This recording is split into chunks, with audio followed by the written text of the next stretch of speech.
Hi hello welcome back to my channel. ನೋಡಿ, ನಾನು ಗುಲಾಬಿ ಗಿಡದಲ್ಲಿ ಹೂವೇ ಬಿಡಲ್ಲ ಅಂತೀರ. ನಾನು ಒಂದೊಂದು ಗುಲಾಬಿ ಗಿಡದಲ್ಲಿ ಯಾವ ಥರ ಹೂ ಬಿಟ್ಟಿದೆ ಅಂತ ನಾನು ಇದಕ್ಕೆ ಕೊಡುವಂಥದ್ದನ್ನ ನಾನು ವೀಡಿಯೋದಲ್ಲಿ ಹೇಳಿದ್ದೀನಿ. ಕಡಲೆಕಾಯಿ ಹಿಂಡಿ, ಬೆಲ್ಲದ ಪುಡಿ, ಎಪ್ಸಮ್ ಸಾಲ್ಟ್ ಈ ಥರದ್ದೇ ಹಾಕ್ತೀನಿ. ನೋಡಿ ಯಾವ ಥರ ಇದೆ. ಇದರಲ್ಲಂತೂ ಇದು ಸೆಂಟೆಡ್ ರೋಸ್ ಅಂತ ಹೇಳ್ಬಿಟ್ಟು ತುಂಬ ಫ್ರ್ಯಾಗ್ರೆನ್ಸ್ ಇರುತ್ತೆ. ಗಾರ್ಡನಲ್ಲಂತೂ ತುಂಬ ಗಮ್ಮ ಇರುತ್ತೆ. ಎಷ್ಟು ಹೂ ಬಿಟ್ಟಿದೆ ನೋಡಿ. ಇವತ್ತು ನಾನು ಅದನ್ನೆಲ್ಲ ಹಾರ್ವೆಸ್ಟ್ ಮಾಡೋಣ ಅಂದ್ಕೊಂಡಿದ್ದೀನಿ. ಏಕೆಂದರೆ ಸೋಮವಾರ ಆಗಿರೋದ್ರಿಂದ ದೇವ್ರ ಪೂಜೆಗೆ ಮಾತ್ರ ನಾನು ಹೂವು ಹಾರ್ವೆಸ್ಟ್ ಮಾಡ್ತೀನಿ. ಇದ್ದಂತೆ ನನ್ನ ಗಾರ್ಡನಲ್ಲಿ ಯಾವಾಗಲೂ ಹೂವು ಹಾಗೇ ಇರುತ್ತೆ. ನೋಡ್ಬೋದು ನಮ್ಮ ಅರಳೆ ಗಿಡದಲ್ಲಿ ಯಾವ ಥರ ಮೊಗ್ಗಿದೆ ಅಂತ. ಅದು ಕೂಡ ಹಾರ್ವೆಸ್ಟ್ ಮಾಡಿಲ್ಲ ನಾನು. ತುಂಬ ಜಾಸ್ತಿ ಫ್ರ್ಯಾಗ್ರೆನ್ಸ್ ಇರೋವಂಥ ಗಿಡಗಳನ್ನೇ ನಾನು ಹಾಕ್ಕೊಂಡಿರೋದು. ಅಂದರೆ ಗಾರ್ಡನಲ್ಲಿ ತುಂಬ ಸ್ಮೆಲ್ ಇರಬೇಕು ಆ ಥರ ಗಿಡಗಳನ್ನೇ ಹಾಕ್ಕೊಂಡಿರೋದು. ನೋಡಿ ಎಷ್ಟು ಚಿಕ್ಕ ಚಿಕ್ಕ ಗಿಡದಲ್ಲೆಲ್ಲ ಗುಲಾಬಿ ಹೂ ಇದೆ ಅಂತ. ಆಮೇಲೆ ನೋಡಿ ಇದರಲ್ಲಂತೂ ನೋಡಿ 5 ಗಿಡ ಇದೆ.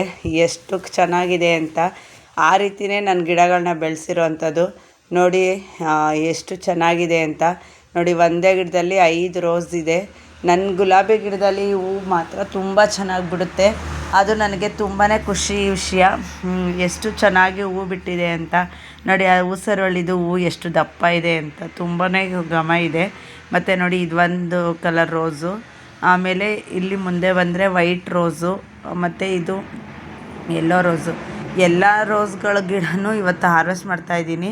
ನೋಡಿ ಇದು ಪಿಂಕು ಯಾವ ಥರ ಇದೆ ಅಂತ ಅಂದರೆ ತುಂಬಾ ಗೊಂಚಲಲ್ಲಿ ಬಿಟ್ಟಿದೆ ನೋಡಿ. ಅದು ಪಿಂಕು ವಿಡಿಯೋದಲ್ಲಿ ನೋಡಿ ಯಾವ ಥರ ಇದೆ ಅಂತ. ಅದನ್ನು ಕೂಡ ಇವತ್ತು ನಾನು ಹಾರ್ವೆಸ್ಟ್ ಮಾಡ್ಕೊತಾ ಇದ್ದೀನಿ.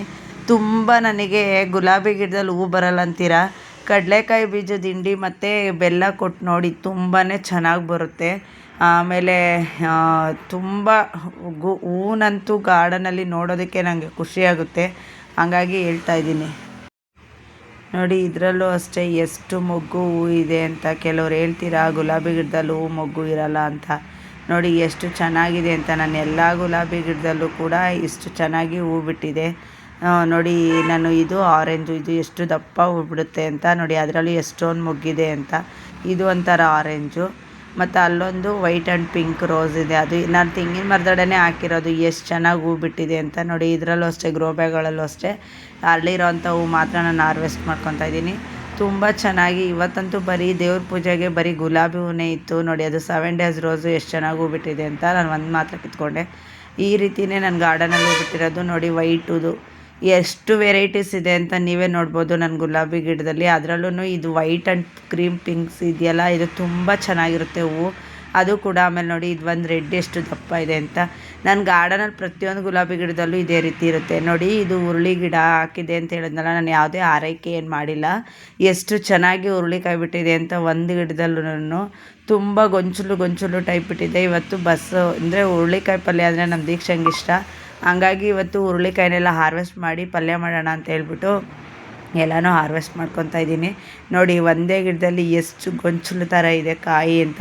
ನಾನು ಅದಕ್ಕೆ ಏನೂ ಕೊಟ್ಟಿಲ್ಲ, ಬರೀ ಬೀಜ ಹಾಕ್ಬಿಟ್ಟು ಬಿಟ್ಟಿರೋದು. ಎಷ್ಟು ಚೆನ್ನಾಗಿದೆ ಕಾಯಿ ಅಂತ ನೋಡಿ. ಒಂದೊಂದು ಗಿಡದಲ್ಲೂ ಕೂಡ ಅಷ್ಟೇ ಎಷ್ಟೊಂದು ಚೆನ್ನಾಗಿದೆ. ಅಂದರೆ ನಾನು ಎಲ್ಲ ಏನು ಹಾರ್ವೆಸ್ಟ್ ಮಾಡ್ತಾಯಿಲ್ಲ, ನನಗೆ ಎಷ್ಟು ಬೇಕೋ ಅಷ್ಟು ಹಾರ್ವೆಸ್ಟ್ ಮಾಡ್ಕೊತಾ ಇದ್ದೀನಿ. ತೋರಿಸ್ತಾ ಇರೋದು ಅಷ್ಟೇ ನಿಮಗೆ ಗಿಡದಲ್ಲಿ ಕಾಯಿ ಯಾವ ಥರ ಬಿಟ್ಟು. ಅದು ನಾನು ಸೇವಂತಿಗೆ ಸಸಿ ಮಧ್ಯದಲ್ಲೇ ಹಾಕಿರೋದು ನೋಡಿ. ಎಷ್ಟು ಒಂದು ಗಿಡದಲ್ಲಿ 10-12 ಕಾಯಿ ಇದೆ. ಎಷ್ಟು ಚೆನ್ನಾಗಿ ಕಾಯಿ ಬಿಟ್ಟಿದೆ. ಈ ರೀತಿಯೇ ನಾನು ಬೆಳೆಸ್ಕೊಳ್ಳೋ ಅಂಥದ್ದು. ನನ್ನ ತರಕಾರಿ ಸೊಪ್ಪು ಅಂಥದಕ್ಕೆಲ್ಲ ಯಾವುದಕ್ಕೂ ಇನ್ವೆಸ್ಟ್ ಮಾಡೋಕ್ಕೆ ಹೋಗಲ್ಲ. ನಾನು ಎಲ್ಲೆಲ್ಲಿ ಜಾಗ ಇರುತ್ತೆ ಅಲ್ಲೆಲ್ಲ ಹಾಕ್ಬಿಟ್ಟು ಈ ರೀತಿ ಹುರುಳಿಕಾಯಿ ಆಗಿರ್ಬೋದು, ಹೀರೆಕಾಯಿ ಆಗಿರ್ಬೋದು, ಹಾಗಲಕಾಯಿ ಆಗಿರ್ಬೋದು, ಪ್ರತಿಯೊಂದನ್ನು ಬೆಳೆಸ್ಕೊತೀನಿ. ನಾನು ವೀಡಿಯೋ ನೋಡಿರೋರಿಗೆ ಗೊತ್ತಿರುತ್ತೆ ನಾನು ಯಾವ ರೀತಿ ತರಕಾರಿಗಳನ್ನ ಹಾಕ್ಕೊಂಡು ಬೆಳೆಸ್ಕೊತೀನಿ ಅಂತ. ನೋಡಿ ಸೇವಂತಿಗೆ ಸಸಿ ಮಧ್ಯದಲ್ಲೇ ಇದೆ, ಎಷ್ಟೊಂದಿದೆ. ಅದು ಎಷ್ಟು ಚೆನ್ನಾಗಿದೆ. ಕಾಯಿ ಕೂಡ ಲೆಂತಿಯಾಗಿ ಹೆಲ್ದಿಯಾಗಿದೆ ನೋಡಿ. ಯಾವುದೇ ಒಂದು ಹುಳ ಆಗಲಿ ಏನೂ ಇಲ್ಲ. ನಾನು ಇದೇ ರೀತಿಯೇ ಬೆಳೆಸ್ಕೊಳ್ಳೋದ್ರಿಂದ ನಿಮ್ಗೆ ಹೇಳ್ತಾ ಇದ್ದೀನಿ ಅಷ್ಟೇ. ಎಷ್ಟು ಚೆನ್ನಾಗಿ ಹುರುಳಿಕಾಯಿಗಳಿದೆ ಅಂತ. ಅಂದರೆ ಎಲ್ಲ ಹಾರ್ವೆಸ್ಟ್ ಮಾಡ್ತಿದ್ದ, ಸ್ವಲ್ಪ ಮಾತ್ರ ಹಾರ್ವೆಸ್ಟ್ ಮಾಡ್ತೀನಿ ನೋಡಿ. ಇದು ಒಂದೇ ಗುಲಾಬಿ ಗಿಡದಲ್ಲಿ 5 ಹೂ ಬಿಟ್ಟಿದೆ ಒಂದೇ ಸಲ. ಅಂದರೆ ಅಷ್ಟು ಚೆನ್ನಾಗಿ ಹೂ ಬಿಡುತ್ತೆ ನನ್ನ ಕೂಡ ನೋಡಿ. ಒಂದು ಕಪ್ಪಾಗಲಿ ಒಂದು ಏನಾಗಲಿ ಅದರಲ್ಲಿ ಒಂದು ಗುಲಾಬಿ ಹೂ ಯಾರೋ ಮುರಿದಾಕಿದ್ರು, ಅದನ್ನು ತೆಗಿತಾ ಇದ್ದೀನಿ ಅಷ್ಟೇ ನೋಡಿ. ಅದು ಎಷ್ಟು ಚೆನ್ನಾಗಿ ಹೂ ಇದೆ ಅಂದರೆ ನೋಡೋಕ್ಕೆ ಕಣ್ಣು ಸಾಲಲ್ಲ. ಅಷ್ಟು ಚೆನ್ನಾಗಿ ಒಂದೇ ಗಿಡದಲ್ಲಿ 5 ಗುಲಾಬಿ ಹೂವು ಅಂದರೆ ಯಾರಿಗೆ ತಾನೇ ಖುಷಿಯಾಗಲ್ಲ. ಅದು ಒಂಚೂರು ಹುಳ ಉಪ್ಪೆ ಏನೂ ಇಲ್ದಲೇ ಇರೋವಂಥದ್ದು. ಹಂಗಾಗಿ ಹೇಳಿದೆ ನೋಡಿ. ಈ ಗಿಡದಲ್ಲೂ ಇದು ತೆಂಗಿನ ಮರದಡೆ ಕಾಯಿ ಇರ್ಸ್ಲಿಗೆ ಕಾಯಿ ಬಿಡಲ್ಲ ಅಂತಾರೆ. ಬಟ್ ಒಂದೊಂದು ಗಿಡದಲ್ಲೂ ಎಷ್ಟೊಂದು ಕಾಯಿ ಇದೆ ಅಂತ ನೋಡ್ಬೋದು. ಆ ರೀತಿಯೇ ನಾನು ಹಾಕ್ಕೊಂಡಿರೋ ಅಂಥದ್ದು ನೋಡಿ. ಎಷ್ಟೊಂದು ಕಾಯಿ ಇದೆ ಅಂತ. ಇದನ್ನೆಲ್ಲ ಏನಕ್ಕೆ ತೋರಿಸ್ತಾ ಇದ್ದೀನಿ ಅಂದರೆ ಕೆಲವ್ರು ಹೇಳ್ತಿರಲ್ಲ ನೆರಳಾದರೆ ಬರಲ್ಲ, ಬಿಸಿಲೇ ಬರಬೇಕು ಅಂತ. ಹಂಗಾಗಿ ಹೇಳ್ತಾ ಇದ್ದೀನಿ ನೋಡಿ. ಇವತ್ತು ಇಷ್ಟು ಬೀನ್ಸ್ನ ನನ್ನ ಮನೆಗೆ ಎಷ್ಟು ಬೇಕೋ ಅಷ್ಟು ಮಾತ್ರ ಹಾರ್ವೆಸ್ಟ್ ಮಾಡ್ಕೊಂಡಿರೋಂಥದ್ದು. ಎಲ್ಲನೂ ನಾನೇನು ಕಿತ್ತಿಲ್ಲ, ಹಂಗಾಗಿ ಹೇಳ್ತಾಯಿದ್ದೀನಿ, ಇಷ್ಟು ಮಾತ್ರ ಹಾರ್ವೆಸ್ಟ್ ಮಾಡ್ಕೊಂಡಿದ್ದೀನಿ. ನನಗಂತೂ ತುಂಬ ಖುಷಿಯಾಯಿತು ಈ ಥರ ಫ್ರೆಶ್ಶಾಗಿ ಸಿಗೋದು. ನೋಡಿ, ಬದನೆಕಾಯಿ ಗಿಡದಲ್ಲಿ ನನ್ನ ಹತ್ರ ಸುಮಾರು ವೆರೈಟೀಸ್ ತೋರಿಸಿದ್ದೀನಿ. ನಾನಿದನ್ನು ಏನಕ್ಕೆ ತೋರಿಸ್ತಾ ಇದ್ದೀನಿ ನೋಡಿ, ಎಷ್ಟು ಉದ್ದ ಎಷ್ಟು ದಪ್ಪ ಇದೆ ಅಂತ ಬದನೆಕಾಯಿ. ಆದರೆ ನಾನು ಅದನ್ನು ಹಾರ್ವೆಸ್ಟ್ ಮಾಡ್ತಿಲ್ಲ, ಅದು ಇನ್ನೂ ಸ್ವಲ್ಪ ಎಳೆದು ಇನ್ನೊಂದು ಸ್ವಲ್ಪ 2 ದಿನ ಬಿಟ್ಟರೆ ಚೆನ್ನಾಗಿ ಬರುತ್ತೆ, ಹಾಗಾಗಿ ಮಾಡ್ತಾಯಿಲ್ಲ. ನೋಡಿ, ಡೈರೆ ಗಿಡ ಹಿಂದೆಗಡೆ ಕೆಲವರೆಲ್ಲ ಗೆಡ್ಡೆ ಕೇಳ್ತಿರಲ್ಲ, ನನ್ನಲ್ಲಿ ಆಲ್ಮೋಸ್ಟ್ ಈ ರೀತಿ ಗಿಡ ರೆಡಿಯಾಗಿ ಹೂ ಮೊಗ್ಗುಗೆ ಶುರುವಾಗಿದೆ. ಹಂಗಾಗಿ ನಾನು ಡೈರೆ ಗಿಡ್ಡೆನ ಸೇಲ್ ಮಾಡಲ್ಲ ಅಂತ ಹೇಳಿರೋದು.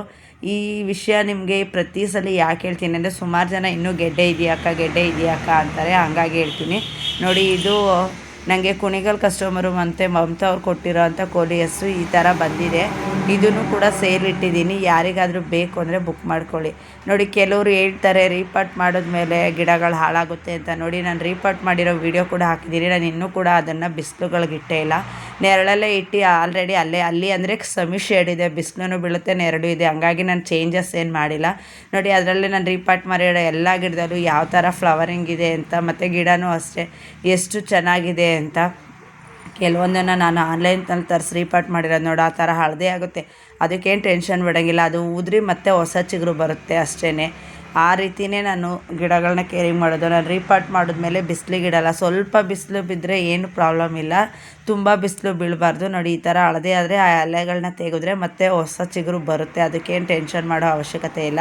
ನಾನು ರೀಪಾಟ್ ಮಾಡಿ ನೆರಳಲ್ಲೇ ಇಟ್ಟಿದ್ದೀನಿ. ಆದರೂ ಕೆಲವೊಂದು ಸಲ ಈ ಥರ ಆಗುತ್ತೆ, ಅದಕ್ಕೇನು ಮಾಡೋಕ್ಕಾಗಲ್ಲ. ಅದನ್ನು ನಾವು ಏನು ಟೆನ್ಷನ್ ಮಾಡ್ಕೊಳ್ಳೋದು, ಅದು ನಾವು ಯಾವಾಗ ವಾತಾವರಣಕ್ಕೆ ಹೊಂದ್ಕೋಬೇಕು, ಹಂಗೆ ಅವುಗಳು ಕೂಡ ಬಂದ ತಕ್ಷಣ ಈಗ ಜಾಗ ಬದಲಾವಣೆ ಆಗಿರುತ್ತಲ್ಲ, ಹಂಗಾಗಿ ಆ ಥರ ಆಗಿರುತ್ತೆ ಅಷ್ಟೇ. ಮತ್ತು ಅದು ಕ್ಲೀನಾಗಿ ಚೇತರಿಸ್ಕೋಬೇಕು ಅಂದರೆ ಟೈಮ್ ಬೇಕಾಗುತ್ತೆ, ಅದಕ್ಕೆ ನಾವು ಟೈಮ್ ಕೊಡಬೇಕು. ನೋಡಿ, ಇದು ನಿಂಬೆ ಗಿಡನ ಕಡಿಬೇಕು ಅಂತಿದ್ನಲ್ಲ, ಇದ್ರಲ್ಲಿ ನೋಡಿ ಇವಾಗ ಕಾಯಿ ಯಾವ ಥರ ಗೊಂಚಲು ಥರ ಬಿಟ್ಟಿದೆ. ನನಗಂತೂ ನೋಡಿ ತುಂಬಾ ಖುಷಿ ಆಯಿತು. ಗಿಡನ ಕಡಿಯೋದಿರಲಿ, ಅದನ್ನು ಗಿಡದಲ್ಲಿ ಕಾಯಿ ನೋಡ್ತಾ ಇದ್ರೇ ಖುಷಿ ಆಗುತ್ತೆ, ಎಷ್ಟು ದಪ್ಪ ಇದೆ ಅಂತ. ಅದು ಇನ್ನೂ ದಪ್ಪ ಆಗುತ್ತೆ, ತುಂಬ ಚೆನ್ನಾಗಿ ಬಿಟ್ಟಿದೆ. ನನಗಂತೂ ತುಂಬಾ ಖುಷಿ ಆಯಿತು. ನೋಡಿ, ಇನ್ನೂ ಅಲ್ಲಿ ಹೂವು ಎಲ್ಲ ಹಾಕ್ತಾಯಿದೆ ಇನ್ನೂ. ಅದಕ್ಕೆ ಗಿಡದ ಮುಂದೆ ಹೋಗಿ ಕಡಿತೀನಿ ಅಂದರೆ ಮೋಸ್ಟ್ಲಿ ಕಾಯಿ ಚೆನ್ನಾಗಿ ಬಿಡುತ್ತೆ ಅನಿಸುತ್ತೆ. ನಾನು ಹಂಗೆ ಅಂದಿದ್ದಕ್ಕೆ ಅನಿಸುತ್ತೆ ಇಷ್ಟೊಂದು ಕಾಯಿ ಬಿಟ್ಟಿದೆ. ನನಗಂತೂ ತುಂಬಾ ಖುಷಿ ಆಯಿತು. ನೋಡಿ, ಇವತ್ತಿಷ್ಟೆಲ್ಲ ಪಾರ್ಸಲ್ ಮಾಡೋದಿತ್ತು, ಹಾಗಾಗಿ ಎಲ್ಲ ಗಿಡಗಳನ್ನೂ ತಂದು ಇಟ್ಕೊಂಡಿದ್ದೀನಿ. ನಮ್ಮ ಮನೆಯವ್ರ ಪಪ್ಪ ನಂಗೆ ತುಂಬಾ ಹೆಲ್ಪ್ ಮಾಡ್ತಾರೆ ಪಾರ್ಸಲ್ ಮಾಡೋದಕ್ಕೆ. 2 ಕೈ ಹಿಡಿದ್ರೆ ಚಪ್ಪಾಳೆ ಅಂತಾರಲ್ಲ, ಆ ರೀತಿ ಅವ್ರ ಸಪೋರ್ಟ್ ಇಲ್ಲನೇ ನಾನು ಏನೂ ಮಾಡೋಕ್ಕಾಗ್ತಿರ್ಲಿಲ್ಲ. ಅವರು ತುಂಬ ಆರ್ಡರ್ಸ್ ಇರಲಿ ಏನೇ ಇರಲಿ ಪಾಪ ಪ್ಯಾಕಿಂಗ್ ಮಾಡಿಕೊಡ್ತಾರೆ. ಬೇಜಾರು ಮಾಡ್ಕೊಳ್ದಲ್ಲೇ ನೋಡಿ ಎಷ್ಟೊಂದು ಪಾರ್ಸಲ್ ಇರುತ್ತೆ ಅಂದರೆ ಈ ಥರ ಇರುತ್ತೆ ನಮ್ಮ ಪ್ಯಾಕಿಂಗ್ನ ನೋಡ್ಬೋದು ನೀವು ಎಷ್ಟು ಚೆನ್ನಾಗಿದೆ ಅಂತ. ಗಿಡ ಹಾಳಾಗದೇ ಇರೋ ರೀತಿ ನಾವು ಪ್ಯಾಕಿಂಗ್ ಮಾಡಿ ಕಳಿಸೋ ಅಂಥದ್ದು. ನೋಡಿ, ಇವತ್ತು ಇಷ್ಟೊಂದೆಲ್ಲ ಆರ್ಡರ್ ಇದೆ, ಇದನ್ನೆಲ್ಲ ಇವಾಗ ಕೊರಿಯರ್ ಹಾಕೋದಕ್ಕೆ ಅಂತೆಲ್ಲ ಗಾಡಿಗೆ ಇಟ್ಕೊಂಡಿದ್ದಾರೆ ನಮ್ಮ ಮನೆಯವರು.